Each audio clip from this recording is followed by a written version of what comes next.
Mesdames et messieurs, bienvenue dans cette émission. C'est toujours un plaisir de vous savoir très nombreux en train de suivre ces rendez-vous axés sur le décryptage de grandes questions d'actualité. Nous allons faire le point aujourd'hui sur l'élection des membres du bureau définitif du Sénat. L'UDPS affiche déjà ses couleurs. 3 postes clés doivent lui revenir, notamment le président, le rapporteur et les questeurs.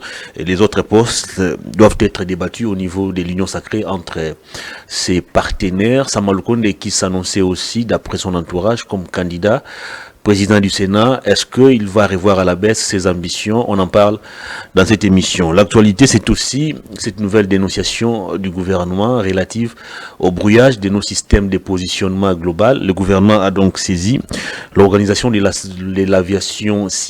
l'Organisation internationale de l'aviation civile pour dénoncer plutôt cette énième attaque qui vient du Rwanda à travers ses alliés, notamment l'AFC et le M23. Qu'est-ce que le gouvernement doit exactement faire? Est-ce qu'il doit répliquer sur le même temps après cette nouvelle provocation du Rwanda? Nous en parlons également dans cette émission. Et puis on va peut-être chuter avec les grèves des transporteurs à Kinshasa.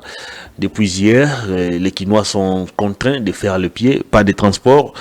Les chauffeurs qui dénoncent notamment des tracasseries routières, mais aussi énormément de taxes à payer. Sur ce plateau, j'ai le plaisir de recevoir, après plusieurs années, un confrère, un aîné. Il s'appelle Ben Akili, à qui je m'en vais dire bonjour, bienvenue.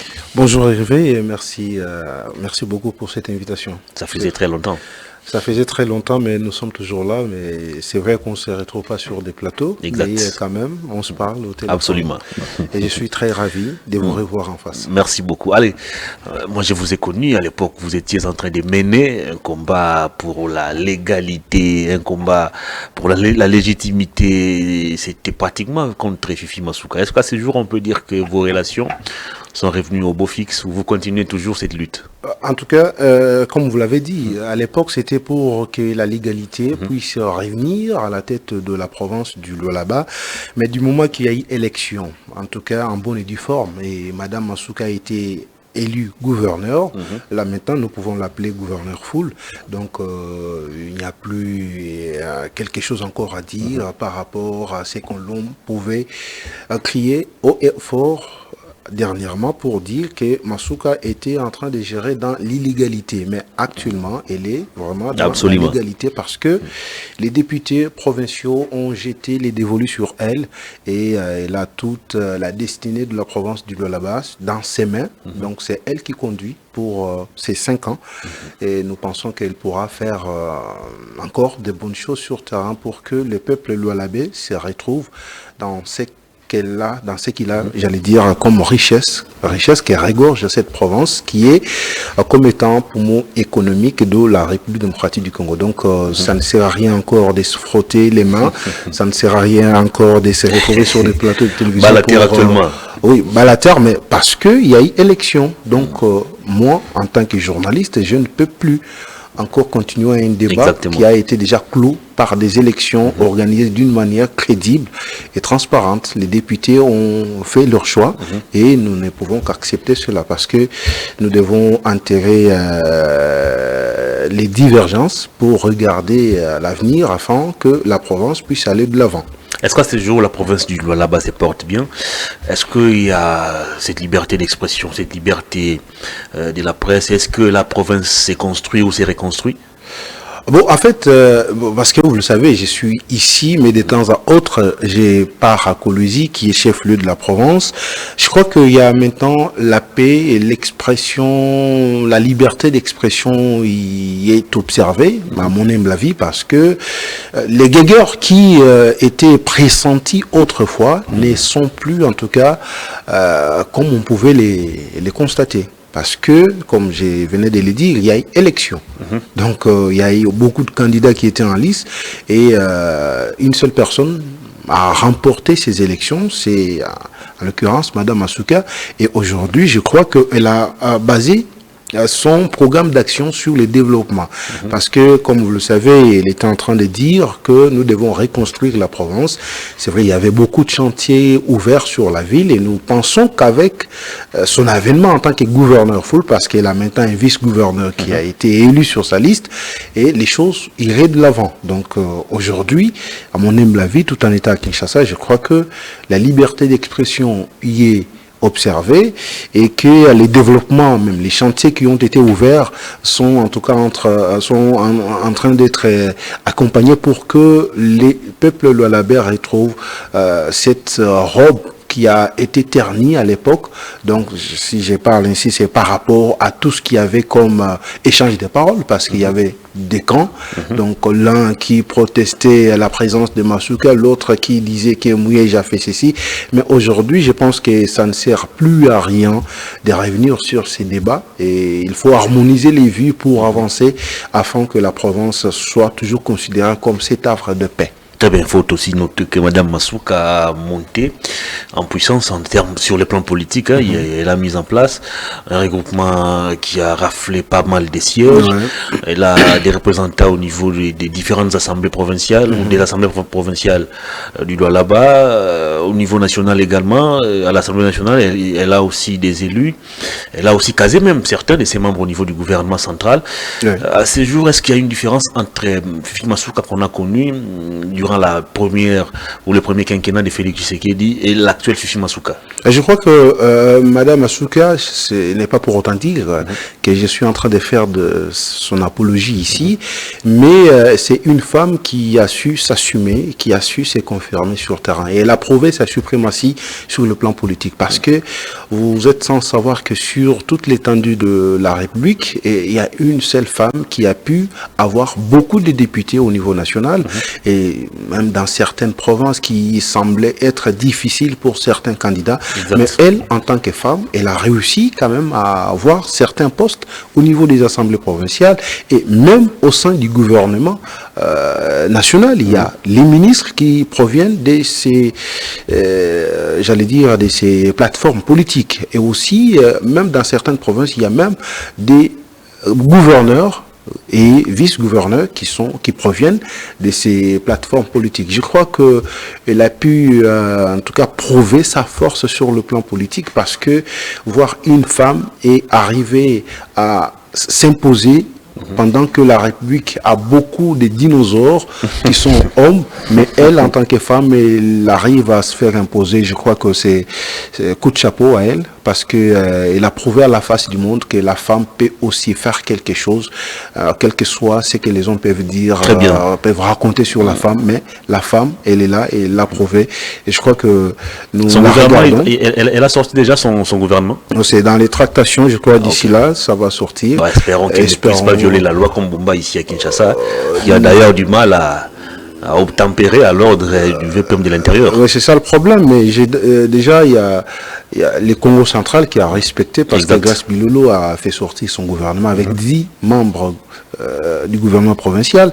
Ça ne sert à rien. Tout ça, ça rentre dans la ligne lorsque vous arrivez à promettre beaucoup. Parce que, imaginez-vous, Hervé, on ne peut pas arriver à satisfaire tout le monde au sein d'une équipe.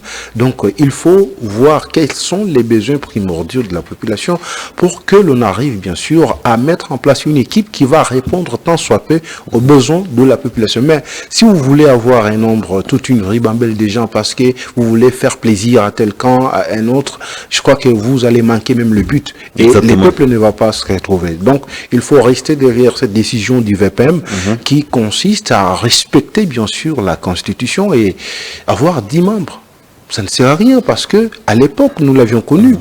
Le régime Kabila, les gouverneurs n'avaient que 10 ministres provinciaux. Mais pourquoi augmenter? Tout ça, c'est pour chercher à appauvrir la population et les gens qui sont dans des institutions qui vont se retrouver. Donc, nous devons éviter la loi qui continue toujours à faire souffrir les bas peuples pour que ceux qui sont en train de diriger puissent retrouver ou retrousser les manches dans leur bureau climatisé. Donc, nous devons être au même diapason. d'une province à une autre. Parlons cette fois-ci de Kinshasa, avec cette grève des transporteurs. Depuis hier, c'est un calvaire qui est imposé à la population quinoise, contrainte de faire le pied, contrainte de parcourir des longs kilomètres à pied, par des transports. Le gouvernement ou la première ministre a convoqué dans son bureau hier, le gouverneur, bref, toutes ces autorités.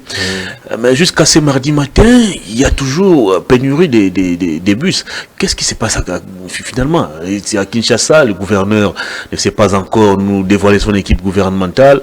Il a fait en violation de la loi. On lui demande de revenir sur sa décision. Il traîne les pas. Mais finalement, est-ce qu'on se rend compte de la souffrance de cette population? Je crois que ceci doit pousser les autorités à anticiper les choses. Parce que vous êtes sans savoir qu'il y a de cela quelques semaines, les chauffeurs étaient déjà en train de prédire parce que les prix du carburant également à la pompe avaient haussé. Alors, il fallait que les gouvernements arrivent quand même à prendre certaines décisions pour permettre à ces chauffeurs à ne pas aller en grève. Et hier matin, c'était à la grande surprise de tout le monde. Les gens se sont retrouvés dans des arrêts de bus pour constater qu'il y avait vraiment carence des véhicules de transport. Et j'ai suivi les gouverneurs qui dit qu'il était surpris parce que les chauffeurs n'avaient pas... d'une grève sauvage. Oui, il n'y avait pas de préavis. Je sais faire des préavis pour quelle fin? Parce que la ville n'a pas une société de transport. Si nous allons prendre seulement Transco, c'est une société nationale, bien sûr, mais au niveau de la ville, nous, quand nous étions petits ici, nous avions connu des bus comme Sissi Train, qui faisaient vraiment le transport. Mais actuellement, c'est tout un calvaire. Même Sokimbuta, on a connu quand même Transkin. Mais et après lui, Ngobila a fait disparaître la société. Qu'est-ce qui bloque pour que nos autorités arrivent à réfléchir d'une manière saine pour permettre à cette population, parce que c'est quand même la capitale, une ville où l'on retrouve plus de 10 millions, aujourd'hui nous parlons de 15 millions d'habitants, parce que nous n'avons pas des statistiques exactes, mais déjà 15 millions d'habitants, mais nous n'arrivons pas à résoudre les problèmes qui touchent au quotidien cette population. Je crois que nous manquons le but. Il faut anticiper les choses, il faut voir quels sont les problèmes qui touchent au premier plan ces transporteurs. Et par là, nous devons quand même arriver à donner des pistes de solutions, parce qu'il ne faut pas seulement commencer à condamner. Quand vous condamnez, c'est-à-dire vous arrivez, bien sûr, vous poussez les gens à... Vous risquez de vous faire courser les autres. Parce que moi, je suis chauffeur et je constate que les taxes... Je vais vous donner un exemple, Hervé. Vous prenez un taxi au niveau de Huileries, au rond-point Huileries pour arriver en ville, mais quand vous arrivez au niveau de la régie des eaux, il y a toujours des gens, on les appelle les agents des services de transport, mais qui n'ont ni documents. Mais ils arrêtent pas mal. Ils n'ont qu'un gilet, c'est tout. Ils n'ont qu'un gilet, ils ne sont pas identifiables. Mais quand ces gens-là arrivent, directement, ils rançonnent les chauffeurs. Ils rançonnent les chauffeurs, ils ravissent les clés de contact. Mais ça ne se passe pas comme ça. Il faut quand même une certaine ligne de conduite. Un jour, j'ai eu des échanges très, en tout cas, durs avec un soi-disant agent des services de transport. J'ai dit, mais ce n'est pas comme ça. Parce qu'ailleurs, vous pouvez vous faire rouer des coups. Si ces chauffeurs étaient mal ou étaient impolis, il allait bien sûr, en tout cas, tabassé parce que vous ne vous êtes pas présenté. Et puis, vous n'avez présenté aucun document qui vous atteste ce travail. Et il faut, en tout cas, arriver à faire la part des choses. Et ici, tout ça, la faute incombe aux autorités. J'ai comme l'impression que depuis qu'il y a eu ces nouveaux gouvernements, il y a certaines autorités qui ne savent pas ce qu'elles doivent faire sur la ville. Et sur base de quoi ils ont été nommés? Mais le problème, c'est que quand vous ne savez pas, vous n'avez pas eu à interroger l'histoire, c'est comme ça que vous allez vous retrouver dans l'embrouille. Donc, il faut toujours se servir des erreurs des autres pour mieux corriger les présents. Mais ici, quand vous restez dans votre bureau, ce qui vous intéresse, c'est embellir l'endroit où vous travaillez. Mais vous oubliez les problèmes qui touchent la population. Un peu comme on apprend ces jours, il y a des autorités qui ne veulent pas aller travailler dans des bureaux officiels. Sous prétexte qu'il n'y a pas de confort. Il n'y a pas de confort. Mais vous, quand vous n'avez pas été nommé ministre, quand vous n'avez pas été élu gouverneur, vous travaillez où avant? Tout ça, c'est la politique, c'est pour faire saigner les caisses de l'État. Parce que moi, je connais dans un coin où, jusqu'à présent, un gouverneur ne veut pas aller au bureau officiel. Il préfère rester dans son bureau privé et c'est la province qui est en train de payer. Il fait louer ses véhicules. Oh. Mais oui, j'ai connu un gouverneur qui a fait presque 3 ans. Donc la province n'avait ni les moyens pour payer des véhicules et lui faisait louer à la province ses véhicules. Tous les véhicules qu'il roulait avec, la province était en train de payer. Et une province qui a beaucoup de recettes, en tout cas qui contribue au budget national à un pourcentage très élevé, mais vous allez voir que l'autorité en place préfère à mieux faire louer à la province ses véhicules privés. Et c'est ça le problème. C'est pourquoi on n'arrive pas à résoudre certains problèmes qui touchent vraiment la population. Ici, les chauffeurs ont totalement raison. C'est vrai, ils n'ont pas su aviser, mais ils se rencontrent. Ils se parlent. Mais les revendications des chauffeurs ici, on en parle tous les jours. Mais c'est tous les jours. C'est tracasserie à longueur des journées. Mais moi, c'est comme qui dit, nous faisons la sourde oreille. Et c'est comme vous voyez quand quelqu'un fait un cauchemar, il surchote. Et c'est comme ça que je considère certaines de nos autorités. C'est quand il y a une situation qui s'aggrave, c'est comme ça, il y a un problème, il faut agir.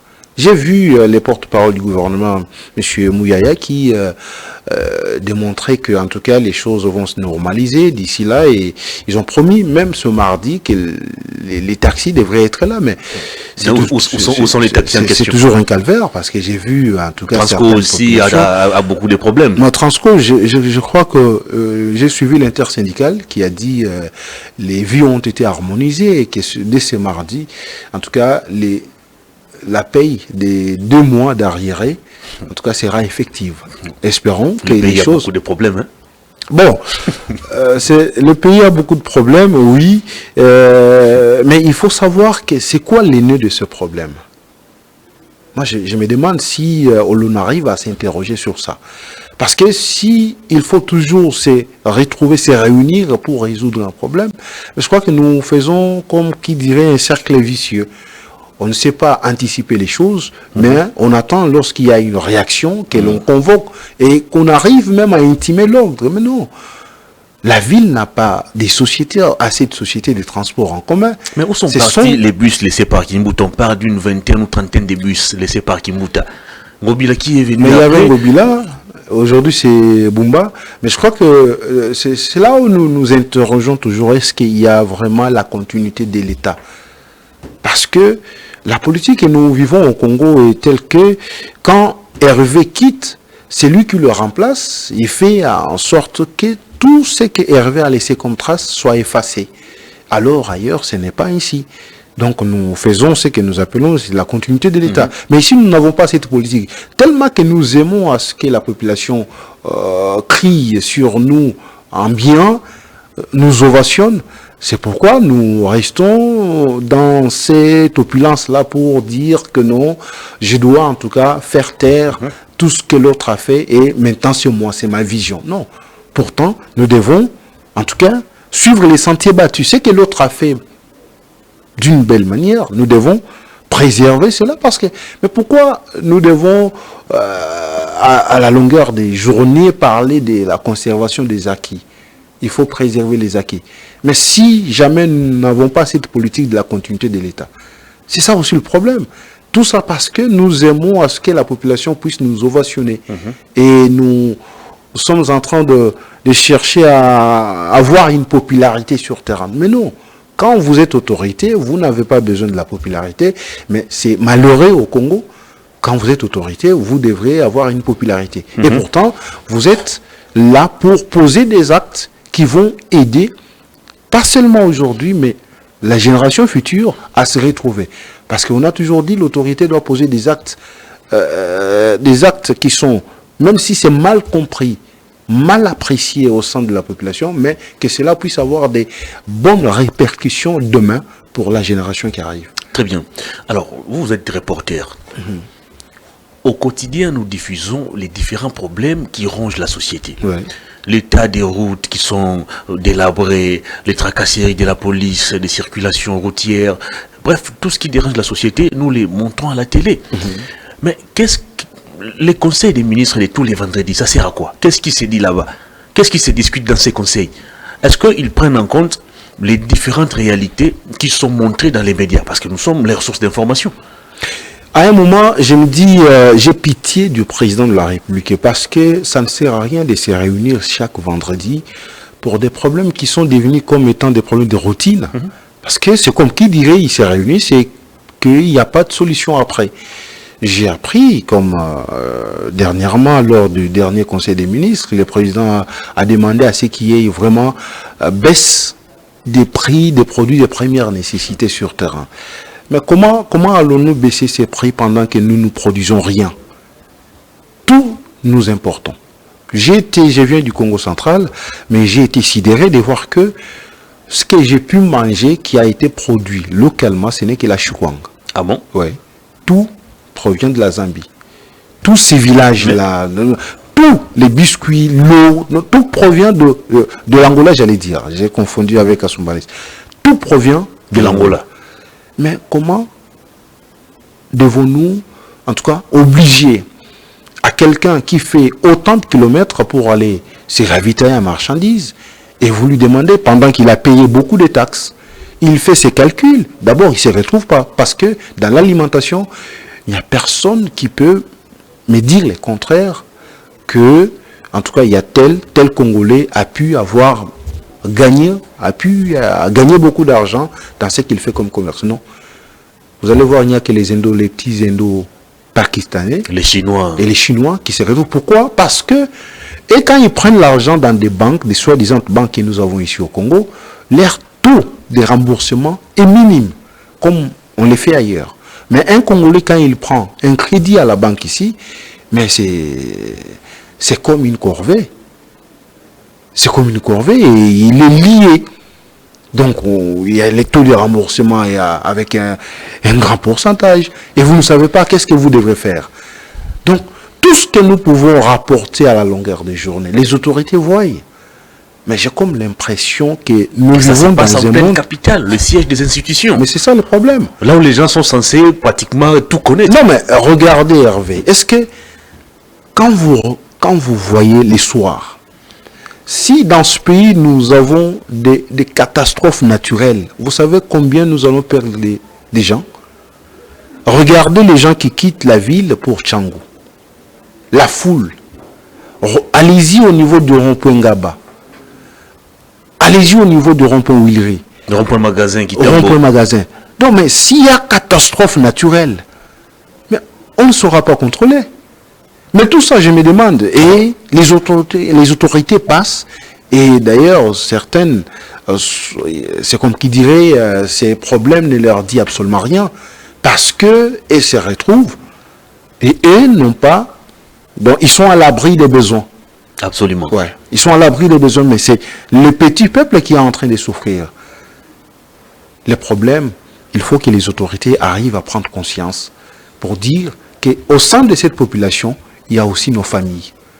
C'est malheureux de constater que je suis autorité, je suis ministre, je suis chef dans un bureau quelconque, mais je n'arrive pas à penser au quotidien de mon prochain, au quotidien de la personne sur qui j'ai le droit. Mais je pense seulement à mon ventre. C'est ça la mauvaise politique que nous avons ici au Congo. Malheureusement. Et avec ça, nous pensions qu'on devrait casser cet élan. Au Congo, il n'y a pas deux classes. Il n'y a qu'une seule classe, les riches. Il n'y a que deux classes, j'allais dire. Les riches et les pauvres. Mais la classe moyenne, il n'y en a pas. Et nous devons continuer à parler de ça chaque jour pour que l'on arrive à rétablir l'ordre. Mais non. Et ça fait même honte. Visiter certains pays. J'étais quelque part, je parlais de je me disais, bon, avec l'avènement de Félix Tshisekedi au pouvoir, maintenant là, la réserve d'échange, c'est à 4,5 milliards de dollars américains. On ne les sent pas, malheureusement. On ne les sent pas, oui, mais vous savez où est logé cet argent d'abord? C'est pas ici, hein? Ah bon? Ah mais oui. C'est pas ici. Moi, quand je vois les gens comme de Nicolas Kazadi circuler sont libres dans ce pays, moi, je me dis, nous sommes où là? Mais on lui a posé la question. Où se trouve cet argent? Mais comme Donc notre réserve de change n'est pas logée ici. N'est pas logée ici. Mais en quoi nous sommes souverains? Mais c'est parce que nous laissons des choses, nous faisons passer certaines choses d'une manière inconcevable. Parce que moi, je me demande, nous sommes où là? Comment notre réserve de change ne doit pas être logée ici? Et c'est le ministre des Finances à l'époque qui a pris seule la décision pour faire loger ça ailleurs. Donc cette décision d'aller caser ailleurs notre réserve de change a été prise par Nicolas Kazadi. Pas Nicolas Kazadi lui-même. Oh, Et un monsieur pareil. Monsieur est terrible. Non mais très terrible. Moi, ce n'est pas que je suis contre lui, mais pour l'intérêt du pays, c'est un monsieur qui devrait être arrêté depuis. Pourquoi je l'ai dit? Excusez-moi, parce que ce sont toujours des problèmes qui touchent la population. Une parenthèse. Pourquoi je le dis? Parce que je me rappelle en 2022, nous sommes allés à Mbujimaï. Il y avait la rencontre, la fameuse Makutano, qui, après, il y a des conclusions chaque année, mais il n'y a pas de résultats escomptés sur le terrain. Qui organise ça d'abord? Mais c'est une dame-là, une famille, des affinités. Bon. Ça a commencé, je crois, l'édition passée, à laquelle on a participé, où on a vu un monsieur de Sophie Bank, je crois, qui disait clairement aux gens, il s'adressait aux Congolais que si vous comptez sur nos banques pour avoir des crédits, vous n'en aurez pas. Allez-y, vous débrouillez dans vos familles et amenez-nous cet argent pour que nous puissions les loger.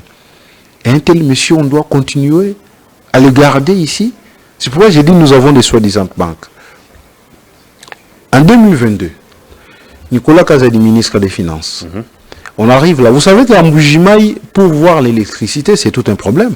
Parce que les chaînes qui mettent là-bas, ce sont des chaînes qui émettent à l'aide des groupes électrogènes. Il faut avoir un peu d'argent. Exactement. Et c'est d'une manière intempestive. Avec les prix du carburant très coûteux. Voilà.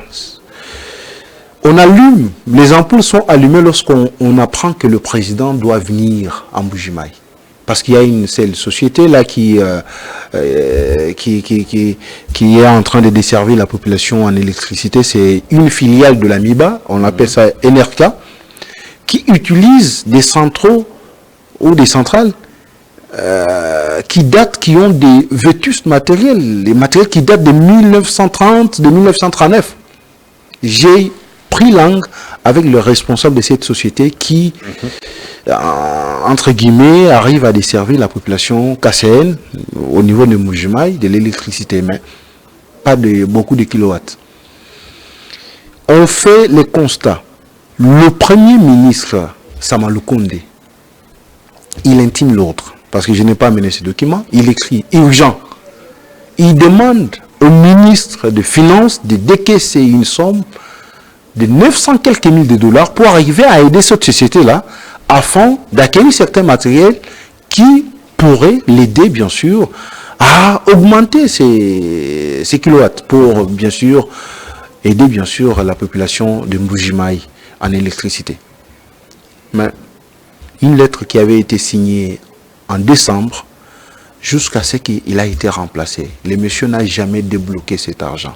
Mais quand j'apprends qu'il débloquait de l'argent... Pour les forages. Pour le forage, en procédure d'urgence. Mais pendant que Mbujimaï n'avait besoin, cette société-là n'avait besoin de 900 quelques mille de dollars. Pas même 1 million de dollars. 900 quelques mille de dollars. Il n'a pas su les faire. Mais un monsieur qui a construit sa villa en moins de 4 mois. En Mbujimaï. Donc l'électricité pour toute la population de Mbujimaï, il n'y a pas de fonds. Mais pour les lampadaires, il y a eu des fonds. Procédure d'urgence. Il y a eu des fonds. Est-ce qu'un monsieur pareil peut mériter notre respect dans ce pays? Parce que nous l'avons vu comment il a été ici. Mais c'est vraiment très grave. C'est une révélation grave qui nous pousse à remettre en cause la qualité du Conseil des ministres. Comment un premier ministre signe une lettre? Non mais ça des années. Mais il retrouve le même ministre, le ministre chaque vendredi. Et il n'y a aucune décision. Il n'y a aucune décision. Ouais, ça, on a fait des lobbying pour rien avoir. Et le monsieur de Mbujimaï est toujours dans les noirs. Je vous dis. Mais je dis ici que Mbujimaï, on allume les ampoules lorsqu'on apprend que le chef de l'État va effectuer un déplacement. Ouais, oui. C'est vrai qu'il y a des travaux qui ont été faits quand même pour réhabiliter certaines routes, mais... C'est terrible ça. La misère laisse à désirer là-bas. C'est vraiment terrible. Et ça fait froid. Ça fait mal quand vous voyez cette population-là. Des fois, quand vous êtes à bord de l'avion et vous voulez descendre, atterrir, j'allais dire, vous avez comme l'impression, comme qui dirait, on y avait jeté de la bombe. Non.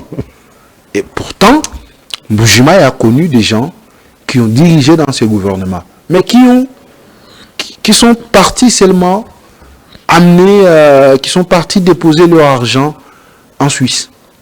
Il y a beaucoup qui sont allés déposer leur argent en Suisse, comme la Suisse, paradis fiscaux.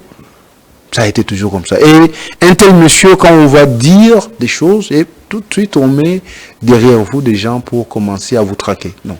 Nous sommes quand même dans un pays et les autorités qui nous dirigent doivent quand même faire tout pour arriver à assouvir cette population. Parce que vous êtes autorité parce qu'il y a la population.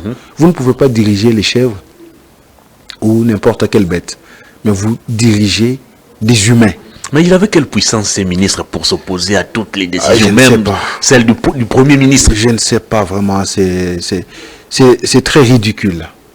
Et un tel monsieur, il passe à la télévision, il raconte comme il a travaillé dans des bancs, mais trop imbu de lui-même.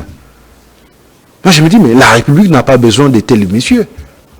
La République doit avoir des gens qui sont flexibles à un certain niveau, qui partagent la souffrance avec ses concitoyens. Mais vous êtes là, vous gagnez de l'argent.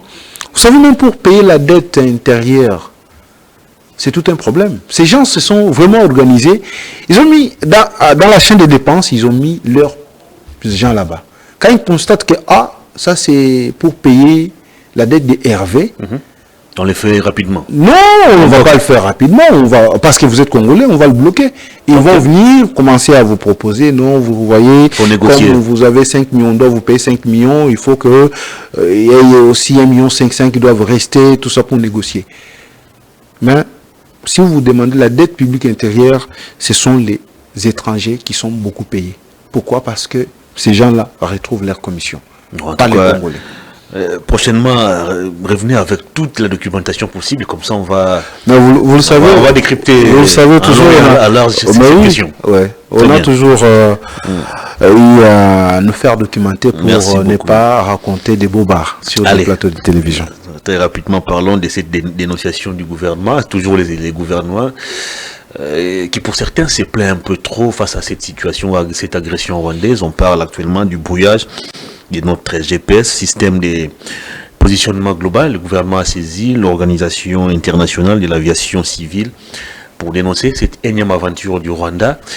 Est-ce que, jusqu'à quand on va aller à des communiqués, on ne sait pas répliquer sur les mêmes tons, on ne sait pas faire du coup sur coup. On a plusieurs fois ici attaqué notre aéroport, on a attaqué les camps des déplacés, et cette fois-ci c'est notre GPS qui est brouillé, et on continue toujours de se plaindre, on continue toujours de rédiger des communiqués. Jusqu'à quand on va agir comme gouvernement, comme État? Vous savez, dans ce pays, au moment où la population comprendra que nous devons prendre les choses à main, en tout cas, nous allons enregistrer une nouvelle révolution, parce que nous-mêmes nous sommes périlleux. C'est nous qui devons pousser ces autorités à agir. Nous n'avons pas besoin de dénonciations du matin au soir. On n'a pas besoin de ça, parce que ça fait longtemps que le peuple est massacré au niveau de l'Est, et que nous ici à Kinshasa, regarde un peu ce que c'est Hervé. Bon, moi j'ai du mal d'abord à comprendre l'homme congolais. Quelqu'un qui fait ces histoires pour s'amasser de l'argent, on les soutient. Mais quand vous organisez une conférence pour parler des matières qui concernent bien sûr l'avancement de ce pays, vous n'allez voir personne y venir. Vous complète même, lorsque vous produisez une émission où vous parlez science, vous parlez culture, vous n'allez pas voir des vues, hein. Il n'y aura pas de vues. Mais lorsque vous parlez sexualité, tout ça, polémique, clash, là c'est des millions de vues. C'est des millions de vues. Nous sommes quel peuple? Sommes-nous naïfs? Comment des gens qui n'ont pas de moralité, quand ils arrivent à poser des actions sur terrain, et c'est toute une ribambelle de gens qui partent pour les soutenir? Dans un pays où nous sommes agressés, nous devons avoir une attitude de guerre. Bon, j'évite de beaucoup parler sur cette question parce que, je ne sais pas, comme les CESAC Ah oui, c'est ça déjà, et derrière les gens... occasions pour sanctionner des médias et des journalistes. Non. Mais moi, je me demande, je ne parle pas en tant que journaliste, mais en tant que population, en tant que Congolais des souches. Pourquoi nous ne pouvons pas prendre des mesures courageuses pour pousser nos autorités à bien réfléchir? Je ne dis pas qu'ils ne réfléchissent pas, mais nous devons les pousser maintenant à bien réfléchir. Pourquoi je le dis? La partie Est, elle est toujours en proie à l'insécurité, créée entre guillemets par les M23, mais soutenue par le Rwanda et les Occidentaux. Qui nous agressent? Ce sont les multinationales qui ont besoin de nos minerais, qui utilisent les petits Rwandais pour nous agresser. Vous pensez le Rwanda devant la RDC, le Rwanda n'est rien. Et comme les Blancs ont toujours à faire des machinations, ils aiment toujours créer des problèmes entre pays et vous poussez bien sûr à entrer en guerre et ils vont venir pour... ils vont s'interposer là comme étant des sapeurs-pompiers. Pourtant, ce sont des gens qui nous poussent à poser des actes qui vont bien sûr faire regretter notre population. Les gouvernements congolais doivent à un certain niveau prendre des mesures courageuses pour sauver son intégrité nationale. Nous ne devons pas rester chaque fois à dénoncer. Nous avons besoin des actions concrètes sur terrain. Nous sommes ici à Kinshasa. On devrait avoir un certain matin, tous les gouvernements se déplacent pour l'Est. Vous restez là-bas même pendant une semaine, mobilisés. Mais tout ça, quand vous allez voir les gens se déplacer, il y a des membres du cabinet, et puis l'argent doit sortir. Mais pour des choses essentielles, l'argent ne sort pas. C'est quand il y a des déplacements, et ils se déplacent en masse, l'argent va sortir. Les peuples congolais sont massacrés au niveau de l'Est, mais on ne dit absolument rien. Mais nous ne sommes pas là pour toujours entendre que le gouvernement dénonce la énième attaque du Rwanda, la énième attaque de ceci. Non. Mais à un moment, nous devons nous arrêter et dire ces pays nous a été légués par nos aïeux et nous devons quand même les défendre. Je me dis, c'est comme qui dirait, nous sommes en train de vivre chez nous, mais on n'est pas chez nous.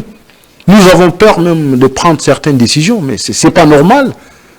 Comment devons-nous parler à nos enfants? Comment devons-nous dire à nos progénitures que nous avons vécu et nous avons eu à faire ceci pour que vous, ici, vous puissiez bien grandir? Même nos aïeux, ceux qui sont morts, là où ils sont, quand ils regardent ce qui se passe actuellement, ils se disent, ils regrettent pour avoir laissé un peuple naïf. Et tout ça, les autorités doivent poser des actions qui doivent aller, bien sûr, dans le bon sens. Est-ce que nous n'avons pas des gens expérimentés pour brouiller aussi le GPS du Rwanda? Non, le problème, les experts sont là. Il y a des intelligences ici. Mais regardez ce qui arrive. Quand vous excellez dans un domaine, et vous amenez un projet quelque part, nous avons le ministère de la Recherche scientifique.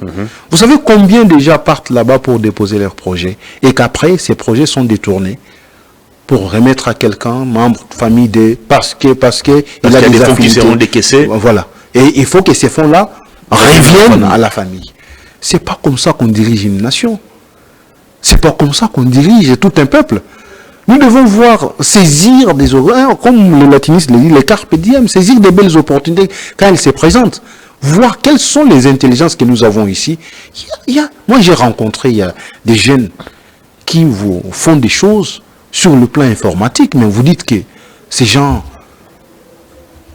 où est-ce qu'ils ont étudié ça? Des génies, mais qui sont délaissés à la merci de tout le monde. Moi, je crois que le gouvernement devrait arriver à dénicher. Il y a un institut là qui s'occupe des études profondes pour des prospections, qui font des recherches. Mais un institut qui est délaissé. Pendant qu'ailleurs, quand vous allez au Burkina Faso, on soutient ça. Quand vous allez au Maroc, on soutient ça. Dans certains pays. Mais ici, quand vous y allez, les personnels de cet institut-là sont délaissés à leur triste sort. Il y a le professeur Bilolo qui dirige cette institution, mais délaissé, qui devrait répondre directement au ministère de la Recherche scientifique, mais il n'y a pas de lien. Tout ça parce que mes membres ne sont pas là-bas. Mais l'on fait free à tout ce que nous avons comme intelligence ici. Et puis on va s'adonner du matin au soir pour dénoncer les attaques qui sont perpétrées par le Rwanda. Non, nous manquons quoi faire. Il faut à un certain moment passer à la télévision pour donner au peuple des informations concrètes. Ce que vous voulez faire maintenant. J'ai été content pendant le mois de la campagne. Je suis tenté de dire que c'était peut-être un discours de campagne. Quand le président disait maintenant nous sommes capables. On va sentir lui la détermination. Ah oui. Mais faire répliquer contre ce que le Rwanda fait, c'est pas aussi facile. Parce qu'il faut regarder tous les enjeux. Sur le plan diplomatique, sur le plan économique, nous sommes encerclés. Donc, à la moindre escarmouche, nous risquons nous-mêmes de nous retrouver dans des problèmes. Parce que le Rwanda, vous avez suivi dernièrement la Pologne qui soutient, mais la Pologne, c'est quoi? La Pologne est dans l'OTAN. Et qui vient pour soutenir le Rwanda. C'est pour vous faire voir que si vous osez, vous, la RDC, si vous osez, vous avez tous les pays occidentaux derrière vous. Donc, et avec ça, il faut passer par les voies diplomatiques, tout ça. Mais on pousse... Ces voies diplomatiques ne sont pas respectées par le Rwanda. Mais oui, le problème de ces multinationales, ils veulent... Nous sommes agressés, mais nous sommes en même temps obligés de nous agenouiller. Agenouiller, oui, c'est la politique des Occidentaux. Donc, on nous pousse à tout prix, comme on a créé l'AFC, on crée des rébellions, on pousse la RDC à négocier avec ces gens.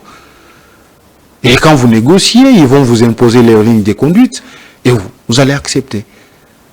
Maintenant, on va faire semblant qu'il n'y a plus de guerre pendant qu'ils sont en train maintenant d'exploiter illicitement, mais dans le calme. Il faut toujours leur céder une partie parce que c'est la richesse qui amène toute cette convoitise. Si à l'Est, il n'y avait pas de richesse, est-ce que allons-nous connaître cette guerre? Donc maintenant que le système de positionnement global est perturbé, on parle aussi de la perturbation aérienne. À quoi nous devons nous attendre après cette dénonciation du gouvernement? Bon, peut-être le porte-parole du gouvernement va convoquer un briefing ce soir pour marquer sur l'affaire. Comme d'habitude. Mais le briefing, c'est un bon concept, mais moi j'ai vite compris que c'est un rendez-vous qui n'a plus d'effet sur terrain. Un rendez-vous, je ne sais pas où on les fait pour satisfaire qui. C'est vrai. Pour informer le public. Non, mais informer de quelle manière? Pour rendre compte au public des différentes actions. Est-ce que nous avons besoin de ça? Non. Mais nous voyons à la RTNC toutes les audiences que font ces ministres. Mais est-ce qu'il faut encore nous amener des briefings qui, à la fin, on n'a rien, où il y a même il y a de la sélectivité, hein? Parce que pour poser des questions là-bas, oh oui, ça je vous dis. Vous dévoilez des secrets. Non, mais parce que j'ai participé aussi au briefing. Ah, vous n'avez jamais posé des questions là-bas? Non, mais j'envoie des questions. On me dit non, c'est au ministre lui-même de choisir. Oh, donc c'est les ministres qui sélectionnent et ceux qui doivent poser des questions, ceux qui doivent y participer. La personne de Mouyaya, je l'apprécie. Mais c'est que cette personne assume comme fonction, je n'apprécie pas ce qu'elle fait. Il faut à un moment qu'on sente que vous êtes jeune, qu'on sente que vous travaillez pour la République et non pour vos copains. Et non pour satisfaire les affinités que vous avez avec certaines personnes. Non. Vous êtes ministre de la République et vous n'êtes pas ministre de vos copains. Et vous ne pouvez pas faire des choses pour satisfaire un camp. C'est ça que les gens doivent se mettre en tête. Vous êtes nommé ministre, pas pour un camp, pas pour une poignée de gens. Non. Regardez quand il y a un déplacement. Et faites le constat. Qu'est-ce qu'il C'est les mêmes figures. Les mêmes figures. Les mêmes médias. C'est pour autant dire que Hervé n'est pas là? C'est vrai, on va dire non, ce sont des réseaux, tout ça, il faut entrer dans les réseaux. Mais oui, mais vous irez avec ces réseaux-là jusqu'au où? Parce qu'il y a aussi des gens qui émergent. Il faut donner la chance à tout le monde. Parce qu'à des moments, les gens pensent que quand vous êtes nommé à un poste de responsabilité, c'est parce que vous êtes les plus intelligents. Mais non. C'est peut-être que la chance vous a souri. La grâce. Ça, oui, la grâce de Dieu, on peut le dire aussi. Et ça dépend également de certaines relations que vous avez. Absolument. Vous avez eu avec les décideurs. pour que vous vous retrouviez à certains postes de responsabilité. Mais quand vous êtes à la commande, faites bien les choses pour que la population, en tout cas, sente les retombées de ce que vous menez comme action. Mais si on n'a pas besoin à chaque fois, briefing, et après, il y a quoi? On pose des questions, oui, et après, il y a quoi? Ben, on annonce des mesures, oui, et après, il y a quoi? Ben, il semble qu'il y a des fonds qui sont décaissés chaque fois qu'il y a un briefing au niveau du gouvernement. 50 millions de francs congolais, non? Ok. Vous n'avez pas les chiffres? Non. Mais c'est 50 millions de francs congolais. 50 millions de francs congolais. Mais oui. L'équivalent de 25 000 dollars. Ouais. Ça sert à quoi? Ah bon, l'organisation. Les matériels de la RTNC, les bâtiments de la RTNC. C'est ça le problème. Bon, je ne sais pas. Absolument rien, on achète vous savez, rien. Nous devons être sérieux dans ce pays. Parce que la population peut être là en train de crier, elle crie, mais pendant que bon, ce n'est un secret pour personne, parce que la grande part du budget national est consommé par les institutions. C'est ça. Et le social, il est très faible. Et après, on va dire quoi? Nous sommes en train d'améliorer le social de la population, mais non. Tous ces gens ici, comme là, il y a l'élection du bureau définitif, pour les Sénats se prépare. Ah ouais. Mais vous savez combien? Mais encore de moyens. Et certains sénateurs seront convoqués. Moi, j'ai pris langue avec certains sénateurs parce que j'en connais quand même beaucoup qui viennent des coins et recoins de la République. Mais qui me disaient, oh, tel m'a contacté, oh non, on me dit, il y a ça, tout ça, l'argent. Mais pensez-vous que quand vous dépensez de l'argent pour avoir un poste quelconque, est-ce que vous allez travailler pour le compte de la République ou bien vous allez travailler pour vous-même? C'est ça aussi le problème. Ce sont des questionnements que nous devons, passez-moi la tautologie, nous questionner parce que ça laisse à désirer rêver.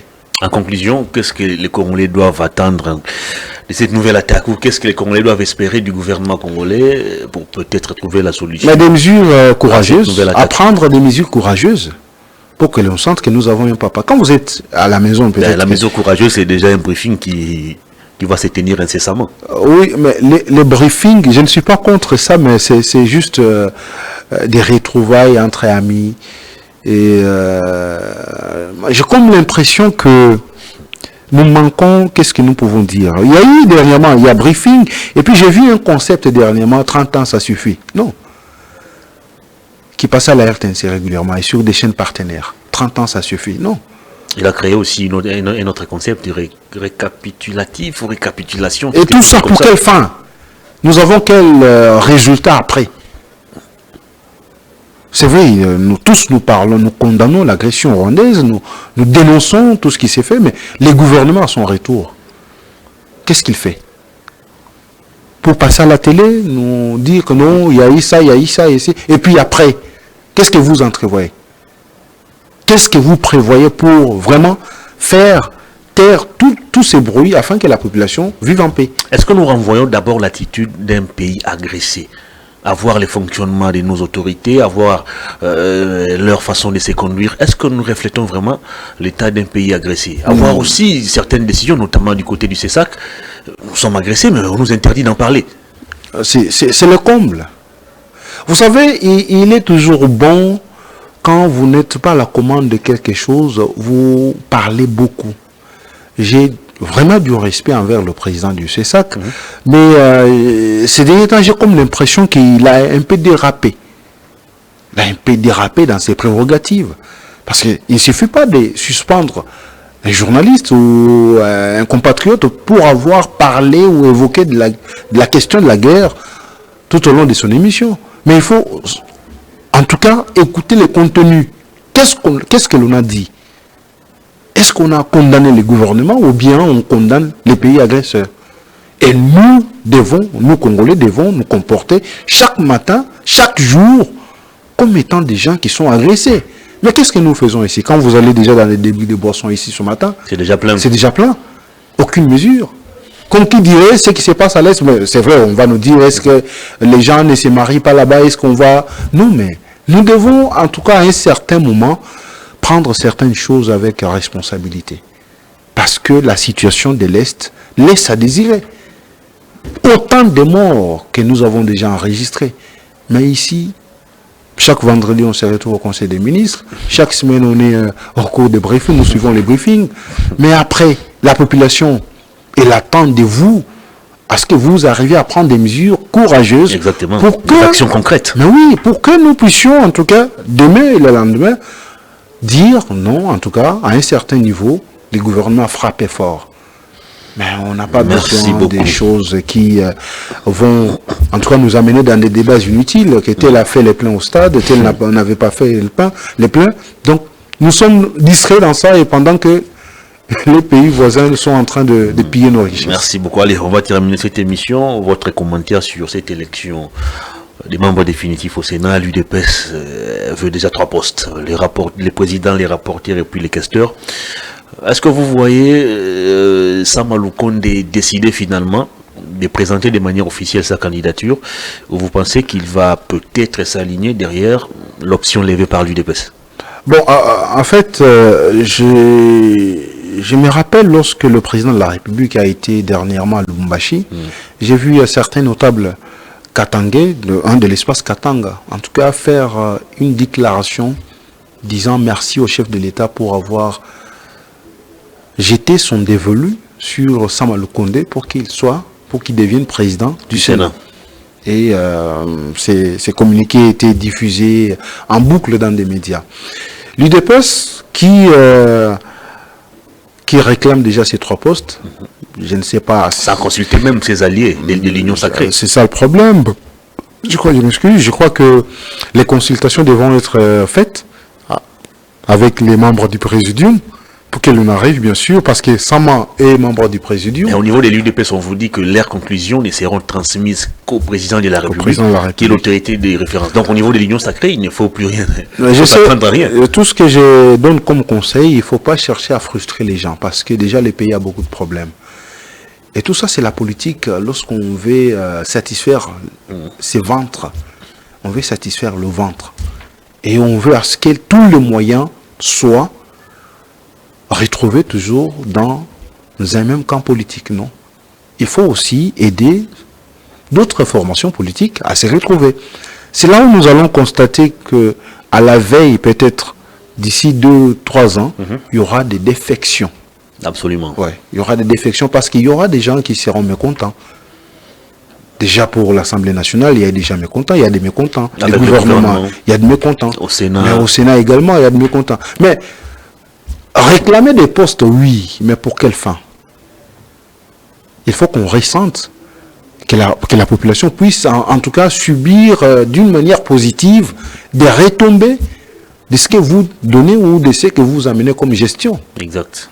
Mais au moment où il n'y a aucune retombée positive de votre gestion. Donc, je crois que la consultation au sein de l'Union sacrée s'avère importante pour que les pays ne puissent pas s'embraser dans des choses inutiles. Avec ces frustrations qu'on peut déjà constater dans cette famille politique, est-ce que vous voyez encore ces différents leaders, ces 6 leaders qui forment les présidiums de l'Union sacrée, arriver à accorder les violons, question de pousser aussi les présidents de la République à faire mieux? Bon, tout ce que je sais, que les politiques n'ont jamais été sincères envers eux-mêmes. Donc ils peuvent être là dans une famille politique, mais ils ne sont pas sincères parce que chacun tire les draps de son côté. Absolument. Et chacun voit ses intérêts. C'est comme ça que, à un moment, je suis tenté d'apprécier la discipline qu'avait imposée le président Kabila dans ce pays, dans sa famille politique. Parce qu'on ne pouvait pas, aujourd'hui, nous avons l'UDPS au pouvoir, mais regardez ce qui s'est fait, ce qui se passe au sein de l'UDPS.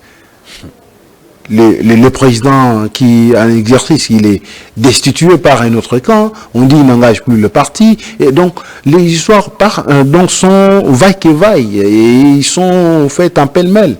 C'est pas comme ça, dans une pagaille totale, c'est pas comme ça qu'une grande formation politique devrait se comporter à la tête du pouvoir du moment que vous avez lutté pendant autant d'années dans l'opposition, mais il devrait servir d'exemple pour dire maintenant nous avons amené une gestion saine pour que le pays puisse aller de l'avant.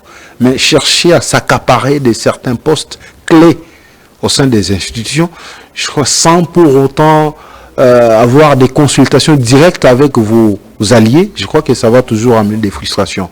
Mais déjà, nous pensons qu'ils doivent travailler pour les comptes de la République et non pour les comptes de leur formation politique. Parce que le peuple attend d'eux, en tout cas, des résultats escomptés sur terrain et des actions concrètes pour arriver à répondre positivement aux besoins primordiaux de la population. Parce que aujourd'hui, les peuples pleurent. C'est le problème du social. Exactement. Le social est au rabais.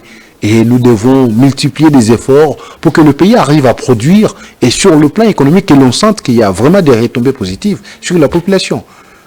Les taux d'échange, toujours en train de galoper. Et la réserve, oui, nous en avons, mais loger où? La banque ne sait pas. J'avais du mal quand on m'avait posé la question au président de la République, et quand il répondait sur un média ici national, il dit, mais même moi aussi, et ça l'a pas si. Et on est bien gouverneur, il y a banque, pour nous tout.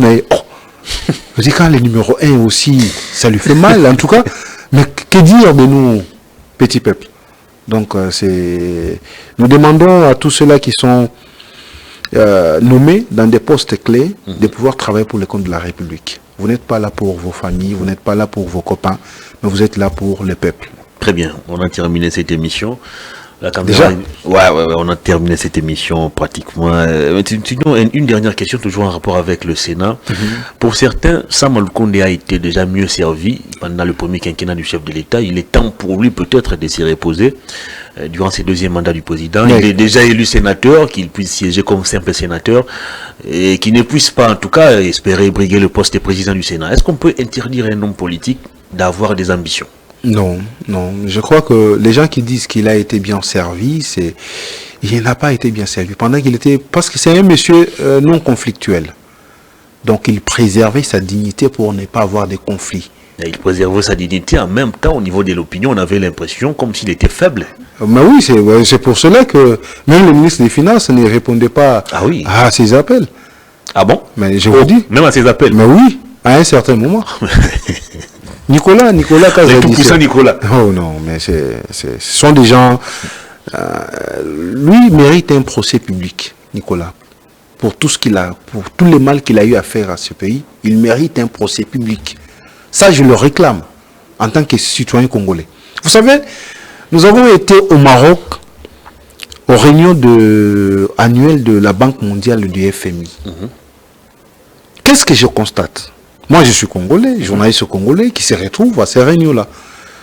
Et pour avoir représenté un média public également. Il y a nos autorités.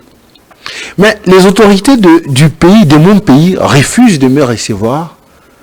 Et ces gens jugent bon de recevoir des journalistes étrangers. Africa 24. Même les confrères d'Africa 24 me disaient, mais on ne comprend pas. Comment vous êtes venu? Ils ne veulent pas vous recevoir. On ne vous reçoit pas. Vous appelez, ils ne répondent pas. Vous envoyez des textos, ils ne réagissent pas. Et puis après, vous allez, non, il faut regarder sur les sites de notre ministère, on a déjà parlé. Pendant qu'ils accordent des interviews aux médias étrangers et africains. Tout ça pourquoi? Parce que nous venons du Congo. Mais pendant que vous... J'avais compris. Je pensais que peut-être qu'ils pensaient que c'était pour aller, comme on le dit si souvent, me faire des matoles. Non. D'abord, quand quelqu'un s'est déplacé, vous n'avez pas payé les moyens. Exact. Et puis, on faisait chaque jour, le matin, des rabats à Marrakech. Parce qu'on n'avait pas trouvé des logements à Marrakech. Mais on vous cherche juste pour une interview, pour compléter certaines informations. Il n'y en avait pas. Les autres pays ont amené leur délégation, société civile, la jeunesse. Parce qu'il y a eu plusieurs rencontres des jeunes entrepreneurs avec le président de la Banque mondiale. Vous entrez dans la salle, la délégation congolaise, il n'y en a pas. Le président de la Banque mondiale a eu des échanges avec des délégations africaines, des sociétés civiles qui s'engagent dans la fiscalité, dans le domaine macroéconomique. Mais vous demandez, la société civile congolaise, il n'y en a pas. J'appelle l'un, pour ne pas citer son nom, quelqu'un de la société civile ici, mais pourquoi? Oh non, j'étais là-bas, j'ai fait des jours, j'ai appelé le ministre, il ne décrochait pas. Je n'avais pas de moyens pour tenir, je suis rentré. Est-ce que vous trouvez normal? Mais vous cherchez même les bureaux, les offices, où étaient nos autorités, pour ne pas les avoir. Je crois que c'est très difficile. Hein. N'est pas empêché, Sama n'est pas briguer s'il a ses ambitions, à moins que lui ne puisse pas en avoir. Peut-être que ce sont ses acolytes qui veulent à tout prix qu'il soit toujours à un niveau quelconque pour qu'il tire toujours des dividendes. Je pense que si lui, en tout cas en lui, il a ses ambitions, merci. Il est très libre de pouvoir poser sa candidature. Merci beaucoup Ben Akili pour votre disponibilité. Merci beaucoup Hervé, et je suis très ravi. Et pour l'instant, je suis disponible. Merci beaucoup, très bien. Merci. À tout moment, vous serez toujours les bienvenus ici. Ouais. Ça n'est fini, mesdames et messieurs. Grand merci à vous d'avoir suivi cette émission. Grand merci également à toute l'équipe technique. 20h30, la rediffusion. Je vous retrouve très prochainement pour un nouveau numéro. Au revoir.